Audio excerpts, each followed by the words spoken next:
ለምንድነው መሳሪያ የሚያነሳው ሰው ሐሳቡን በነጻነት መግለጽ የማይችል ከሆነ መጠየቅ የማይችል ከሆነ ስለተናገረ የሚገደል ከሆነ መብቱን ለማክበር መሳሪያ ማንሳት አለበት። አንስተዋል ባሌ በዚህ ዘመን። በመጀመሪያ ደረጃ ይሄንን እድል ስላመቻቻችሁልን እጅግ በጣም አመሰግናለሁ። አንዳንዶቹ ጓደኞቼ እንደተናገሩት እኔም ባሌ የመጣሁት ለመጀመሪያ ጊዜ አይደለም። በተለያዩ ጊዜያቶች መጥቻለሁ። ሶፍ ዑመርንም አይቼ አውቃለሁ፣ ሌሎችንም አይቼ አውቃለሁ። ግን በዚህ ስፋትና በዚህ ደረጃ አልተረዳሁም፣ አላየሁም። እውነት ለመናገር ከልቤ ነው። በዚህ ደረጃ ስፋት ያለው በዚህ ደረጃ ትልቅ ሀብት አለ ብዬ ወስጄ አላውቅም። አንዱ ያየሁት ይሄን ነው። ይሄ ማለት በኢትዮጵያ ደረጃ ትልቅ ሀብት እንዳለ፣ ይህ ሀብት ሁሉ ትልቁ ሀብት አፈርና ውሃ ነው። በኢትዮጵያ ውስጥ ትልቅ ሀብት እንዳለ የሚያሳይ ነው፣ ማሳያ ነው ይሄ። ግን ይሄ ሁሉ ሀብት እያለ እግዚአብሔር እነዚህን ሁሉ መርቆ ሰጥቶ ለዘመናት ለማኝ ሆነናል፣ ድሃ ሆነናል። ድሃ ክብር የለውም። ይሄንን ስናይ እልህ ሊይዘን ይገባል። ለምን? በእውነት ለመናገር ይሄንን ሁሉ ይዞ ድሃ መሆን ያሳፍራል። ይሄ መነገር አለበት፣ በትክክል መነገር አለበት፣ ህዝቡም ማወቅ አለበት። ይሄ እንደተጠበቀ ሆኖ ግን አሁን የተጀመረው ስራ፣ በድፍረት የሚወሰነው ውሳኔ፣ በፍጥነት የሚያልቀው ስራ እና ትልቅ መስዋዕትነትን የሚጠይቅ ስራ ደግሞ ተጀምሯል።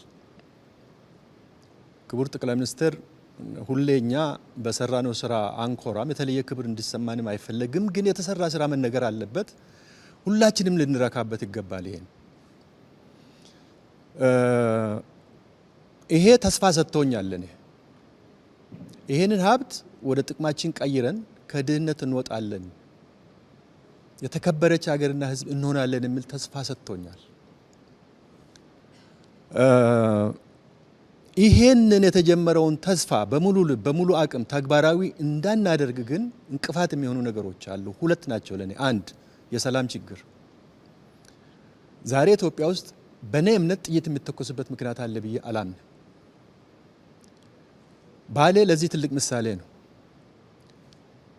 ለምንድን ነው መሳሪያ የሚያነሳው ሰው ሐሳቡን በነጻነት መግለጽ የማይችል ከሆነ መጠየቅ የማይችል ከሆነ ስለተናገረ የሚገደል ከሆነ መብቱን ለማክበር መሳሪያ ማንሳት አለበት። አንስተዋል ባሌ በዚህ ዘመን።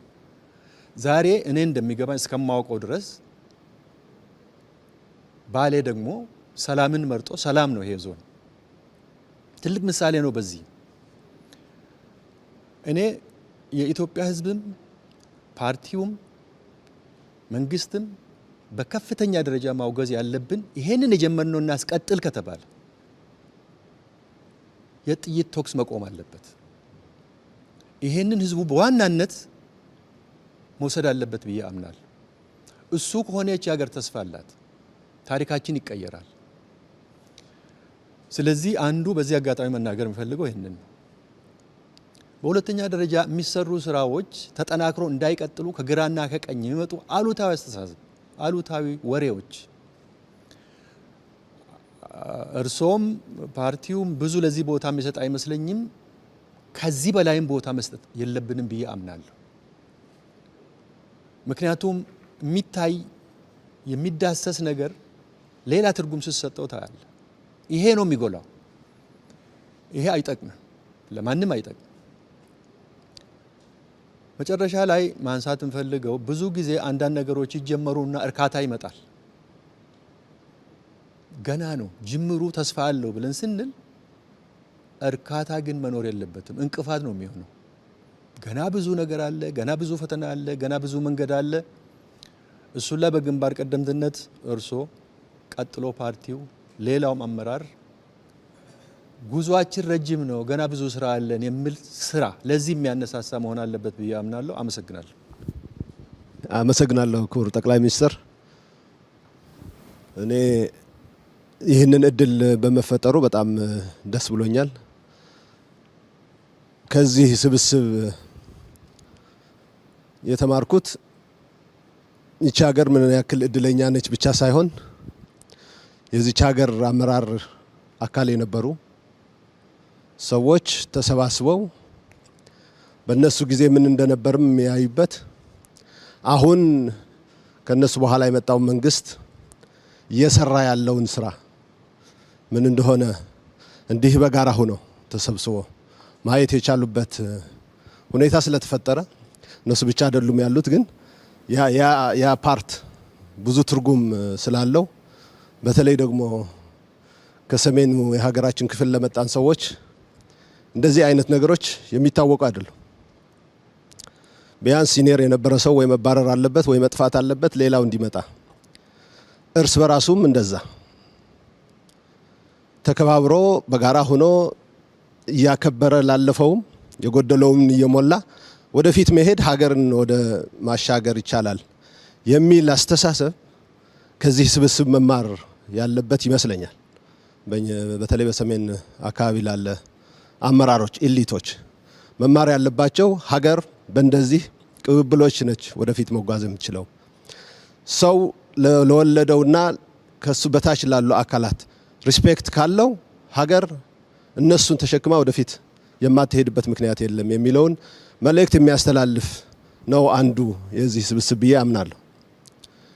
ሌላው በአጠቃላይ እድለኛ ነኝ መሰለኝ ከአንድ ቦታ ወደ አንድ ቦታ በስራ ኃላፊነት ስቀያየር ሀገሬን በጣም ኢንዴፕዝ እንዳቅ የሚጠቅሙ ነገሮች ማህበረሰባችንን በትክክል እንድረዳ ያሉ ሀብቶችም እንዳውቅ የእይታ ዲፈረንሶች ቢኖሩም ቢያንስ እድሉ ከማህበረሰቡ ጋር እየተቀላቀልኩ እንዳይ የሚያደርጉ ነገሮች ስላየሁ ባሌ መጀመሪያ ጊዜ ስመጣ ከአንድ አመት በተኩል በፊት ማለት ነው አካባቢ መንገድም የለም፣ ስራዎቹም በዚህ ደረጃ አልተሰሩም። በዚህ ሂደት በዚህ ፍጥነት ግን አሁን የምንነዳቸው አስፋልቶች የተሰሩት በዛ ጊዜ ነው። አሁን የምናየው ዋሻ የተቀየረው በዚህ ጊዜ ነው። አሁን ያረፍንበት መናፈሻ የተሰራው በዚህ ጊዜ ነው። በተራራው ላይ የተሰሩ ያሉ ማረፊያ ቦታዎች፣ መዝናኛ ቦታዎች እየተገነቡ ያሉት በዚህ ጊዜ ነው። የወልመል የጨልጨል የኢሪጌሽን መሰረተ ልማቶች ባለፉት 4 አመታት በክቡር ጠቅላይ ሚኒስትር የተጀመሩ እየተገነቡ ያሉ ናቸው። ከዛ በፊት ምንድነው የተሰራው ታዲያ ምንድነው እያደረግን የነበርነው በዚህ አካባቢ የሚለው ነገር ማሰብ በጣም ኢምፖርታንት ይመስለኛል። ያ ሀብት እኮ ነበረ፣ ጫካው ነበረ፣ መሬቱ ነበረ፣ ውሃው ነበረ፣ ተራራው ነበረ፣ ዋሻው ነበረ። ግን እነዚህን አውቆና አስቦ ወደፊት የመውሰዱና የማየቱ ፓወር ክፍተት ነበረ ማለት ነው። ይህንን አይተን የዚህም አካል ሆነን ከሲኒየሮቻችንም ተምረን በአሁኑ ሊደርሺፕ ደግሞ በኮሚትመንት ያለችው ሀብት ያለችው ሀገር አንድ ነች። የነበረ ሀብት ይሄ ነው። ይሄ ሀብት ግን ወደ ትክክለኛው ቦታ እየፈሰሰ ሲሄድ ምን ያክል ኢትዮጵያን ወደፊት ሊወስድ እንደሚችል የተማርኩበት ያየሁበት ነውና እጅግ በጣም አመሰግናለሁ። በጣም አመሰግናለሁ ክቡር ጠቅላይ ሚኒስትር። እኔም ይሄንን እድል በማግኘቴ በጣም ደስተኛ ነኝ። እኔም እንግዲህ ባሌ የክልሉ ተወላጅ እንደመሆኔ መጠን ማቀው ኦልሞስት በስም ደረጃ ነው የሚለውን ማንሳት እችላለሁ። እንግዲህ ለምንድን ነው ዛሬ ይሄ ሆነው ትላንት ለምን ይሄ አልሆነም ለሚለው ትንሽ አጭር ማሳያ ምናልባት እይታዎቻችን በጣም የተገደቡና ፍትህን ማዕከል ያደረጉ ናቸው ለማለት የሚያስቸግር ነው የሚሆነው። ምክንያቱም ወደ ግማሽ % ገደማ የሚሆነው የሀገራችንን የግብርናውን ክፍለ ኢኮኖሚ የሚሸፍን አካባቢና ትልቅ ፖቴንሻል ያለው አካባቢ በስነ ምህዳሩም ደግሞ በተፈጥሮም በጣም የተዳላለት አካባቢ ሆኖ ሲያበቃ ሪያሊቲን ተቀብለን አገርን ለማሳደግ አገርን በምንለው ልክ ከድህነት ለማውጣት ያንን ማየት እንዳንችል ያደረገን ፍትሃዊነት የጎደለው አስተሳሰብ ነው ብዬ ነው ማምነው። ምክንያቱም ይሄንን የመሰለ ሪያሊቲን መቀበል አለመቻልና ይሄንን ደግሞ ለሀገር እድገት መጠቀም አለመቻል በራሱ በጣም አስቸጋሪ ነው የሚሆነውና ዛሬ ላይ ይሄ እንዲሆን የተደረገበት ዋነኛው ምክንያት የነበሩ ሀብቶች ናቸው።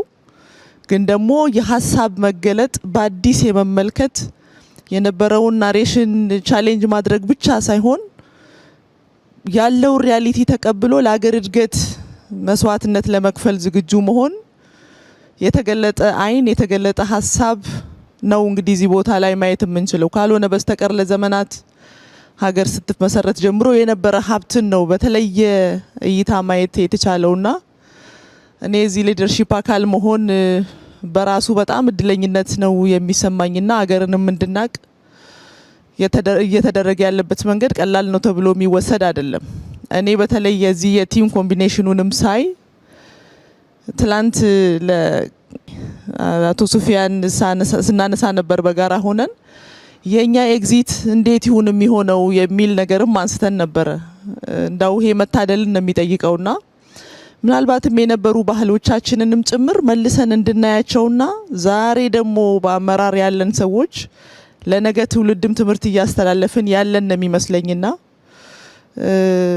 ሌላው ይቅርና የአንድ ክልል ቀድሞ የነበሩ አመራሮችን በዚህ ደረጃ ማገናኘት ብቻውን ሌላውንም ጨምሮ ማገናኘት ብቻውን ትልቅ ትምህርት የሚሰጥ ነው። እኔ በጣም እድለኛ ነኝ። የኛም ኤግዚት እንዲሁ እንደሚሆን ተስፋ አደርጋለሁ። ካለፈውም እየተማርን የቤት ስራ እየወሰድን ዛሬ ላይ ደግሞ የሚገባንን እየሰራን ለነገ ትውልድ ማድረግ የሚገባንን ማስተላለፍ የሚገባንን መልእክት መስራት፣ መተግበር፣ ፍትህን በተግባር ማረጋገጥ ከንግግር በላይ ተግባራት ደግሞ ራሳቸው ከፍ አድርገው ራሳቸው ኮሙኒኬት ማድረግ እንዲችሉ ማድረግና ጥራትን ያመለካከት ለውጥን በተግባር ማየት ትያለው።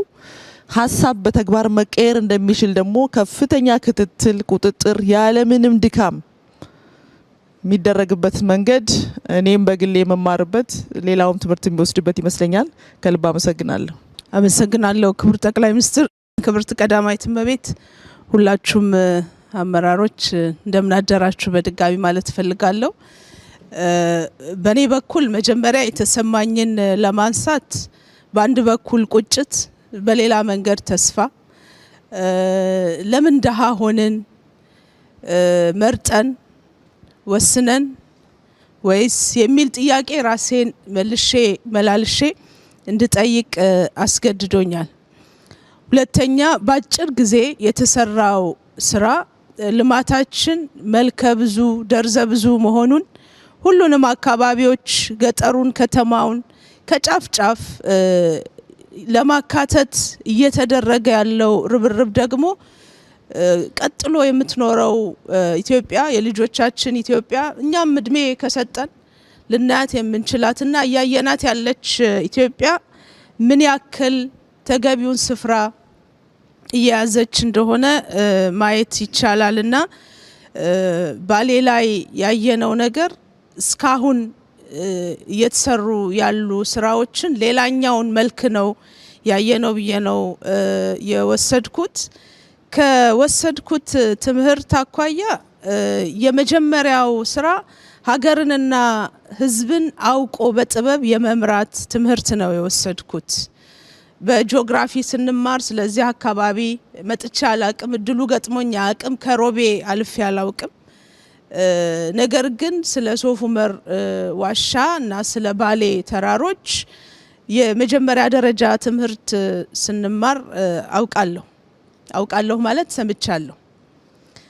ነገር ግን ኢትዮጵያ ምን አላት፣ የት ቦታ ምን ሀብት አላት፣ ምን ቅርስ አላት ብሎ አውቆ አመራር ሰጥቶ በቅርብ ተከታትሎ ደግፎ በመምራት ደግሞ ኢትዮጵያ ያላትን ጸጋ ለማውጣት የሚያስችል የአመራር ጥበብ ተምር ያለው በስራ አጋጣሚ መካከለኛው ምስራቅ በሄድኩበት በጣም መታየት ያለበት ነገር ብለው ወስደውን ነበር።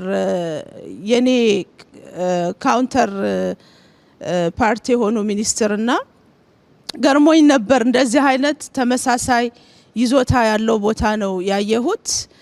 ገርሞኝ ነበር። ትናንትና ግን የሶፍ ዑመር ዋሻን የማየት እድል ሲገጥመኝ ለካ ያለንን ስላላወቅኩ እንጂ እኛም የላቀ የሚያስገርም የሚያስደምም ነገር አለን የሚል ሌሰን ወስጃለሁ። ሶ ጸጋን መሰረት አድርጎ አውቆ የመምራት ጥበብ በጣም ትልቁ ነው የሚመስለኝ። ሁለተኛው በተለያየ መንገድ ተነስቷል። የፖለቲካ ባህል ለውጥ ላይ የተሰራ ያለው ስራ ፎር